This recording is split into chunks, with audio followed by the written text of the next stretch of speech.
Grabe din kasi ma'am yung ugali ng manager. Konting kasalanan lang.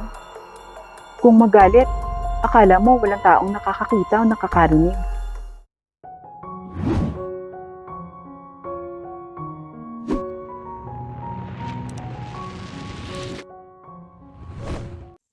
Lingid sa kaalaman ng mag-iina na si Maria ay naghahanap na kung sino ang papalit sa kanya sa pagpapalakad sa kumpanya dahil maedad na siya at kinakailangan niyang mamili sa mga tauhan niya. Nasa malalim na pag-iisip si Marie nang bigla niyang maalala na uuwi nga pala ang kanyang anak na si Grace. Nang tumawag ang anak niya si Grace, "Ma, uwi na po ako bukas dyan sa Pinas." Wika ni Grace sa kanyang ina na si Marie.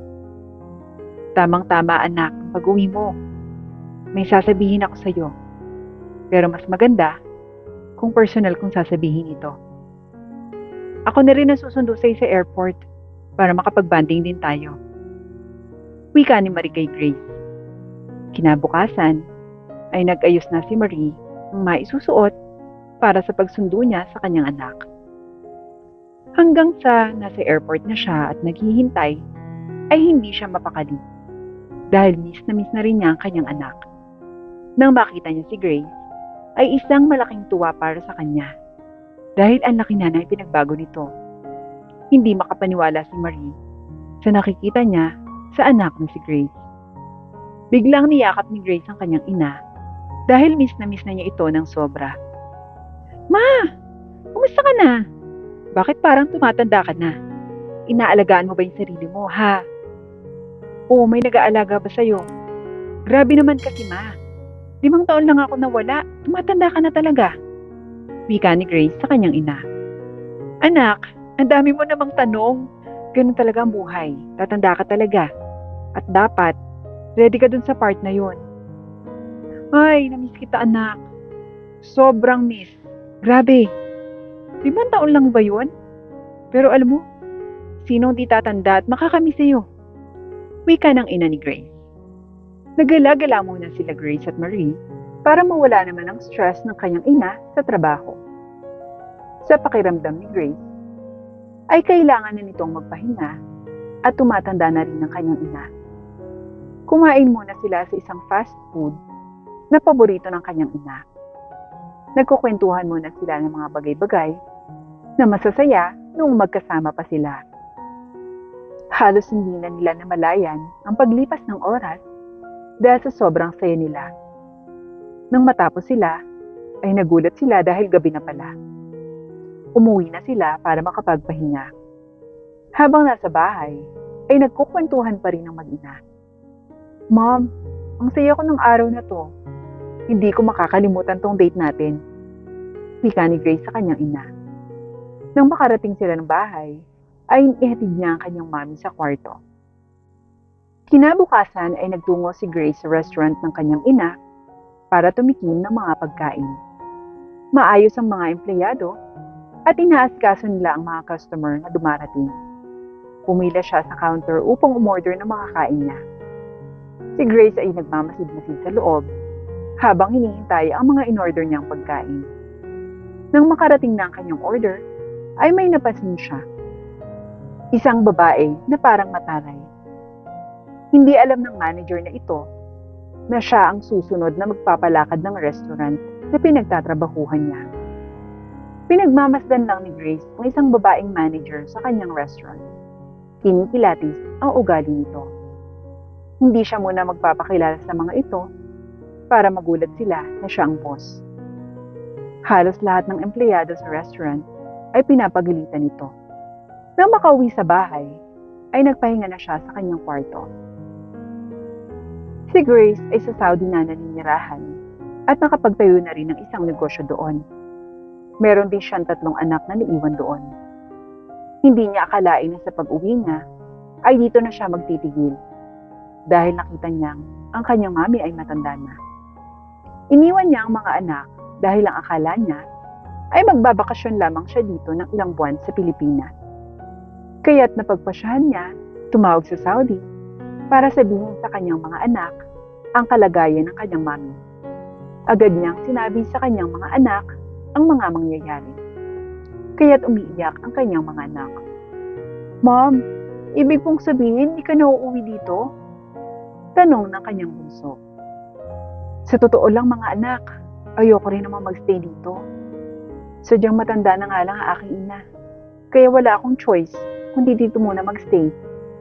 Sana mga anak maunawaan yung mami ha. Dahil sa pagkakataong ito, ngayon ko lang ulit makakasama yung aking ina at tumatanda na rin siya. Kaya mas kailangan ako ng aking ina. Huwag kayong mag-alala. Pag pwede ko na kayong iuwi dito, makakasama niyo rin ako. Mga anak, pangako ko sa inyo, kukunin ko kayo. Basta tiis-tiis lang muna ha. Dadating si mami dyan. Wika ni Grace sa mga anak niya. Lumabas siya ng kwarto at nakita niya ang kanyang ina at nakipagkwentuhan ito sa kanya. Mom, natawagan ko na po yung aking mga anak. Nag-explain na rin po ako sa kanila na dito muna ako magsistay. Tapos, kukunin ko na lang po sila. Wika ni Grace sa kanyang ina. Mabuti naman anak at pumayag yung mga anak mo na dito ka muna. Naku, alam mo namang ayos lang ako. Kasi nandiyan naman ang mga yaya natin. Wika ng ina ni Grace. No ma'am, mas mabuting ako na lang yung magbabantay at mag-aalaga sa inyo. Para naman may makasama ko kayo. Alam niyo naman, matagal akong nawala. Kaya ako naman po yung babawi sa inyo ngayon, ma'am. Wika ni Grace. O sige, ikaw ang bahala. Kumusta naman ang lakad mo kahapon, anak? Naku, ma'am, pumunta ako sa restaurant. At doon ako kumain. Kaso, yung manager mo, parang ang sungit. Kaya ayun, hindi ko masyadong nagustuhan and umuwi na lang ako. Hindi ko rin naman ipinaalam na ako ang magiging boss. Mas gusto kong magulat sila sa akin. Grabe din kasi ma'am yung ugali ng manager. Konting kasalanan lang. Kung magalit, akala mo walang taong nakakakita o nakakarinig. Kaya ma'am, may idea ako. Magpapanggap akong waitress sa restaurant ng mga isang buwan para malaman ko po yung ugali ng manager. Pero ma'am, hindi muna ngayong buwan. Dahil magpapahinga po muna ako at babantayin po muna kita. Siguro next month ako mag-a-apply. Okay po ba yung idea ko?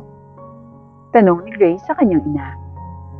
Nang matapos ang pag-uusap nilang mag-ina, ay napagpasyahan ni Grace na magtungo uli sa restaurant nila. Nag-order ulit siya ng kanyang paboritong cake at coffee. Maingay ang buong restaurant dahil maraming customer. Nagmamasid-masid lang si Grace sa mga tao at pinag-aaralan ang mga ugali nito. Umuwi na siya pagkatapos niyang kumain sa kanilang restaurant. Nakita niya ang kanyang ina na nasa sala at ito ay nanonood ng TV. Ma'am, kumusta kayo? Wika ni Grace sa ina. Maayos naman ako anak at uminom na rin ako ng gamot. Kaya huwag ka na mag-alala dyan. Eh ikaw, kumusta ang punta mo sa ating restaurant? Tanong ng ina kay Grace. Maraming tao ngayon, ma'am. Kaya yon, natagalan ako sa pagpila. Dayo hindi naman pala yung restaurant, no? Mabuti at maganda ang napili nating location. At maraming taong nakakarating. Natapos ang pag-uusap nila, dahil lang na ni Grace ay nakatulog na sa sofa. Pumunta si Grace sa kwarto ng ina para kunan niya ng kumot at samahan ito sa sala. Hindi niya kayang mag-isa ang kanyang ina, lalo na ngayon. Marami nang masakit sa kanya at baka mapano pa siya kung wala siya sa tabi nito. Kinagabihan ay nagising ang kanyang ina at ito ay kumain na pala ng hapunan. Anak, kumusta naman ang mga anak mo sa Saudi? Lagi mo ba silang tinatawagan? Wika ng ina ni Grace. Ma'am, lagi ko po silang kinakamusta. Siyempre, sobrang miss ko na rin po eh. Hindi ko maisip na mapapahiwalay ako sa kanila. Kaya medyo nahihirapan din ako mag-adjust. Wika ni Grace. E di anak, mas mabuting kunin mo na sila. Malapit-lapit ka na rin naman mag-apply sa ating restaurant. Wika ng ina niya kay Grace. Ma'am, hindi po ganun kadali yun eh. Kasi po, nag-aaral pa sila. Siguro, Pwede ko silang makuha pag bakasyon na at mai-transfer sa susunod na pasukan. Kaya mag-apply muna ako sa sariling restaurant natin. Wika ni Grace sa kanyang ina. Makalipas nga ang isang buwan, ay nagpasya na siya na mag-apply dito sa kanilang restaurant. Nagtungo siya sa restaurant upang dalhin ang kanyang resume. Nang makapagpasa siya, ay hindi na siya nag-abalang maghintay pa dahil tatawagan naman daw siya para sa interview. Makalipas ang ilang araw, ay natawagan na siya at doon ay interview na si Grace. Pinapunta siya ng manager sa restaurant sa opisina para ma-interview siya. Hi! Ako nga po pala si Grace at lahat po na ipapagawa niyo sa akin ay kaya ko. Wika ni Grace sa manager na dalaga. Mabuti naman kung ganon. Kaya bukas ay pwede ka nang mag-start. Mga 8 ng umaga, pumunta ka na dito para sa first day mo. Wika ng manager kay Grace. Pagka-uwi niya sa bahay, ay agad niyang sinabi sa kanyang ina na nakapasok na siya at hindi pa rin niya ipinaalam kahit kanino na siya ang magiging boss dito. Mom, pasok na po ako sa restaurant bilang waitress at bukas na bukas din ako magsisimula. Grabe, sobrang maldita ng manager mo, ma'am. Palibasa, hindi ako kilala. Kaya gano'n na lang magtaray sa akin. Kinabukasan ay maagang pumasok si Grace sa restaurant. Ngunit pagdating niya ay hindi pa bukas ito. Naghintay muna siya ng ilang minuto at maya-maya nga ay nagdatingan na ang iba pang mga kapwa niya empleyado. Huling dumating ang manager na nagbukas ng restaurant upang makapag-ayos at makapaglinis na sila sa loob. Dali-dali silang nag-ayos at kanya-kanya sila ng gawain para mapabilis ang mga gawain sa restaurant. Halos katatapos lamang nilang maglinis, ay may nagdatingan ng mga tao para mag-almusal. Mabuti na lang at mabilis silang magsikilos at meron ang nakadisplay na marami ng pagpipilian. Mahaba ang pila sa counter, kaya't ang iba ay naghanap na ng mauupuan nila. Sa dami ng tao tuwing umaga, ay grabe rin ang kanilang pagod. Mabuti na lamang at hindi tipid sa staff ang kanyang ina, kaya't lahat ay nakakakilos ng kanya-kanya. Makalipas ang ilang oras, ay nagsipag-uwian na ang iba, at ang iba naman dito ay nakatambay para magawa ang kanilang gawain sa eskwelahan. Hindi naman nila sinisita ang mga ito, at hinahayaan nilang gumawa ng mga asignatura ang mga estudyante. Huwag lamang silang makakasira ng mga gamit. Nang magtatanghalian naman, ay nagsidatingan pa rin ulit ang mga tao. Grabe ang busy nila Grace at halos sa kanila ay pagod. May mga estudyante rin kasing doon kumakain dahil malapit ito sa eskwelahan. Maganda ang location na napagpatayuan ng ina ni Grace ng restaurant dahil mabentang-mabenta ito sa mga tao. Nang medyo kakaunti na ang mga tao, ay isa-isa nang nag-break ang mga tauhan sa restaurant.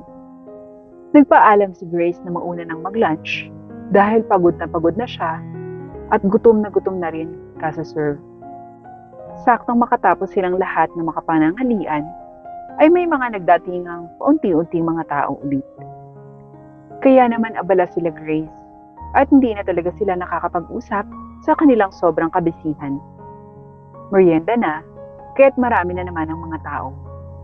Halos araw-araw ay ganoon ang kanilang sitwasyon.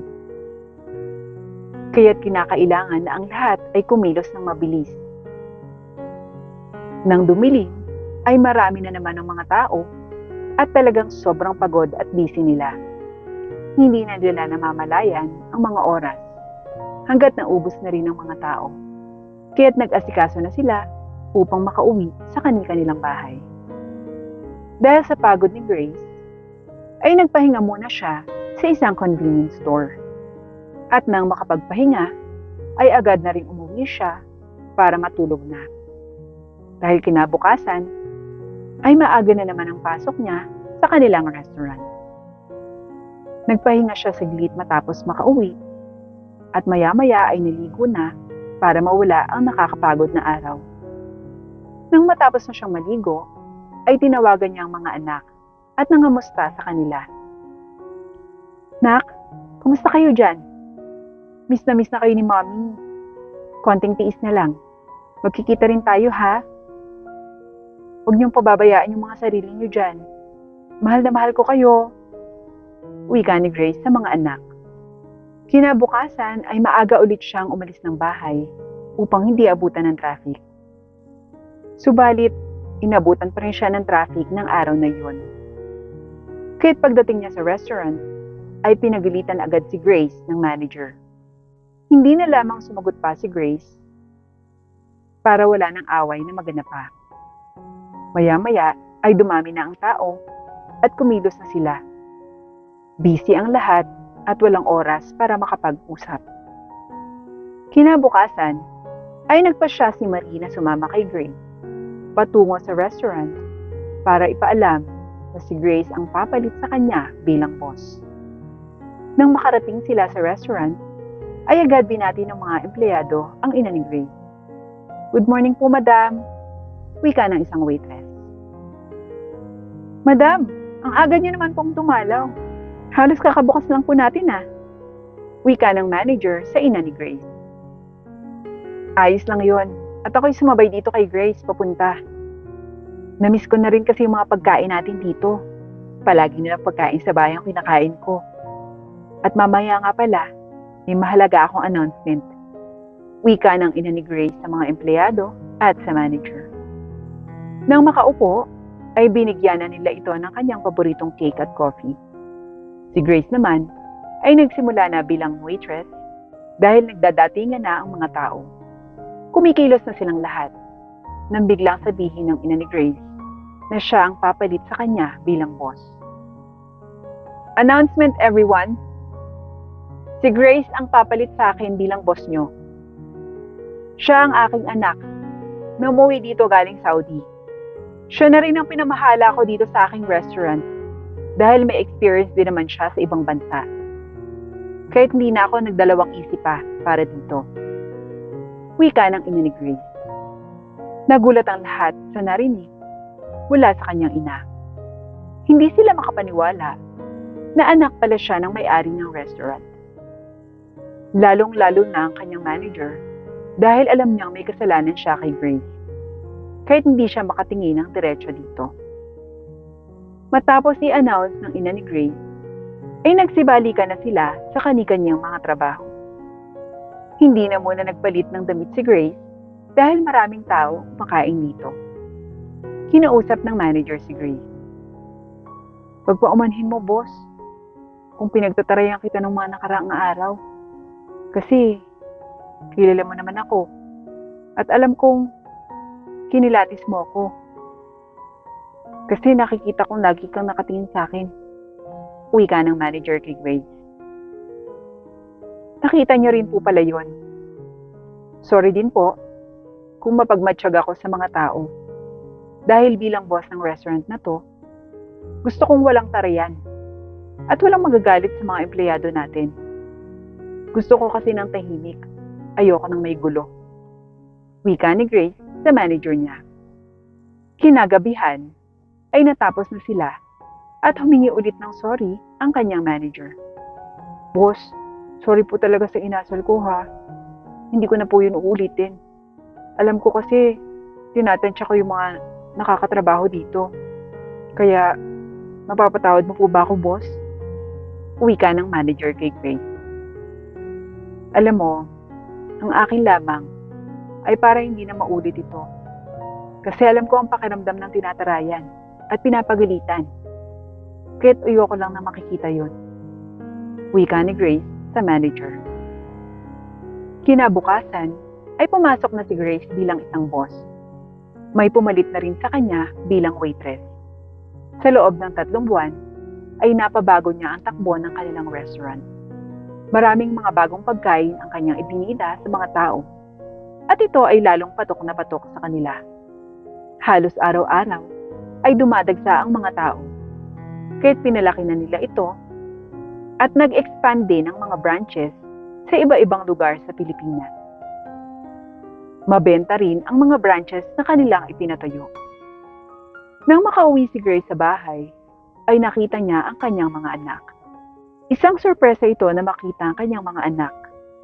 Sa sobrang pagkamis, ay niyakap niya agad ang mga ito para mawala ang pagod sa pagtatrabaho.